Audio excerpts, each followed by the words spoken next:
ఈ రోజు ఈ వీడియోలో డియర్ అనే సినిమా గురించి మాట్లాడుకుందాం. జీవి ప్రకాష్ కుమార్, ఐశ్వర్య రాజేష్ లీడ్స్ గా ఆనంద్ రవిచంద్రన్ డైరెక్షన్ లో వచ్చిన రొమాంటిక్ కామెడీ మూవీ. మరి ఈ సినిమాలో స్టోరీ ఏంటి, అది చూశాక నాకేమనిపించింది అనేది ఇప్పుడు తెలుసుకుందాం పదండి. ముందుగా ఈ సినిమా స్టోరీ ఏంటంటే, ఈ సినిమాలో మన హీరోయిన్ దీపికకి స్నోరింగ్ ప్రాబ్లం ఉంటది. నిద్రలో భయంకరమైన గురకలు పెడతది అనమాట. ఈ ప్రాబ్లం వల్ల తనకొచ్చే పెళ్లి ప్రపోజల్స్ అన్ని ప్రపోజల్స్ గానే మిగిలిపోతూ ఉంటాయి. అంటే పెళ్లి చూపులకు వచ్చిన వాళ్ళందరికీ తను హానెస్ట్ గా తన ప్రాబ్లం గురించి చెప్తూ ఉంటది. వాళ్ళు కూడా అంతే హానెస్ట్ గా, సారీ అక్క, నేను నీ తమ్ముళ్ళు అంటోండి, ఇంకో సంబంధం చూసుకోవా ప్లీజ్ అని వెళ్ళిపోతూ ఉంటారు. దాంతో వాళ్ళ అమ్మకి చిర్రెత్తుకొస్తది. ఈసారి ఎవరైనా సంబంధం మాట్లాడటానికి వస్తే వాళ్ళని కూర్చోబెట్టి నాకు గొరక గుమ్మడికాయ అని చెప్తే మూతి పగల కొడతా, గమ్మును కూర్చో అంటది. ఏదైనా ఉంటే పెళ్ళయ్యాక చూసుకోవచ్చు, అప్పుడు అడ్జస్ట్ అవ్వచ్చు అంటది. ఈ టైంలో తనకి ఓ సంబంధం వస్తది. అది మన హీరో అర్జున్ది. హీరోకి హీరోయిన్ నచ్చుద్ది, హీరోయిన్ కి హీరో నచ్చుతాడు, సంబంధం ఖాయం అవుద్ది. కాకపోతే వాళ్ళ అమ్మ ఒత్తిడి వల్ల తన కొరక ప్రాబ్లం గురించి తను హీరోకి చెప్పదు. కానీ పెళ్లి తర్వాత తనకి మన హీరో గురించి ఒక విషయం తెలుస్తుంది. అదేంటంటే మన హీరో ఒక లైట్ స్లీపర్ అన్నమాట.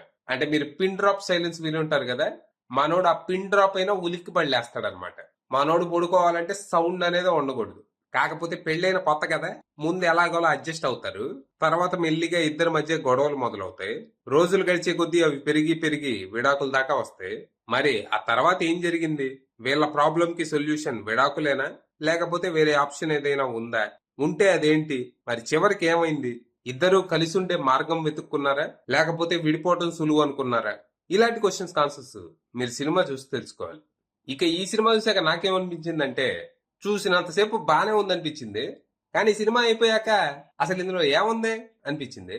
అంటే సినిమా అలా అలా సాగిందే తప్పితే ఇందులో బలమైన కాన్ఫ్లిక్ట్ అనేది ఏమీ లేదు. ఏదో కొంచెం ఎక్స్పెన్సివ్ సీరియల్ లా ఉందంతే.